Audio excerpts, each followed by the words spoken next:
ಇಬ್ಬರು ಕಾಲೇಜು ವಿದ್ಯಾರ್ಥಿಗಳು ಈಜಲು ಹೋಗಿ ಮುಳುಗಿ ಸಾವನ್ನಪ್ಪಿರುವ ಘಟನೆ ಹುಬ್ಬಳ್ಳಿಯ ಹೊರವಲಯದಲ್ಲಿ ನಡೆದಿದೆ. ಮೃತಪಟ್ಟ ವಿದ್ಯಾರ್ಥಿಗಳನ್ನು ಸಮರ್ಥ್ ಮತ್ತು ಹರೀಶ್ ಎಂದು ಗುರುತಿಸಲಾಗಿದೆ. ಇವರಿಬ್ಬರು ಪ್ರಥಮ ಪಿಯುಸಿ ಪರೀಕ್ಷೆ ಮುಗಿದಿರುವ ಕಾರಣ ಮನೆಯಲ್ಲಿದ್ದರು ಎನ್ನಲಾಗಿದೆ.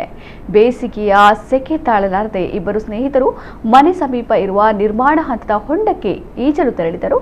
ಮಧ್ಯಾಹ್ನ ಮನೆಯಿಂದ ಹೋದವರು ಸಂಜೆಯಾದರೂ ಮನೆಗೆ ಮರಳಿಲ್ಲ. ಆ ವೇಳೆ ಇಬ್ಬರು ಹೊಂಡದಲ್ಲಿ ಬಿದ್ದಿರೋದನ್ನು ಗಮನಿಸಿದ ಅಲ್ಲಿನ ಕೆಲಸಗಾರರು ಪೊಲೀಸರಿಗೆ ಮಾಹಿತಿ ನೀಡಿದ್ದಾರೆ. ಅಷ್ಟರಲ್ಲಾಗಲೇ ವಿದ್ಯಾರ್ಥಿಗಳು ಮೃತಪಟ್ಟಿದ್ದರು ಎನ್ನಲಾಗಿದೆ. ಘಟನಾ ಸ್ಥಳಕ್ಕೆ ಭೇಟಿ ನೀಡಿದ ಪೊಲೀಸರು ಪರಿಶೀಲನೆ ನಡೆಸಿ ಪ್ರಕರಣ ದಾಖಲಿಸಿಕೊಂಡಿದ್ದಾರೆ.